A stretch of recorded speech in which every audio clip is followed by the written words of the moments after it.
This Friday is National Law Enforcement Appreciation Day. The North Star Child Advocacy Center and Wood County Schools shared what law enforcement means to them. The executive director of North Star, Greg Collins, says the nonprofit appreciates all of the police departments because of how the officers handle themselves. The superintendent of Wood County Schools, Christy Willis, says a great example of how much the school district appreciates them is how they handled the situation with the shooting near Guyon Elementary. Both Greg and Christy add the officers should be honored for their service.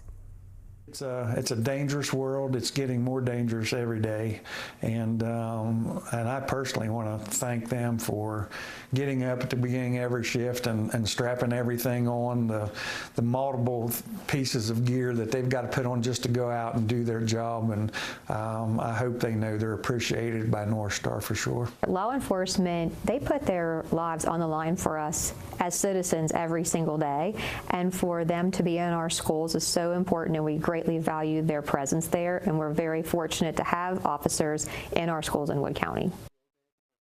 Collins adds he appreciates the cooperation between North Star and the police departments when it comes to handling cases.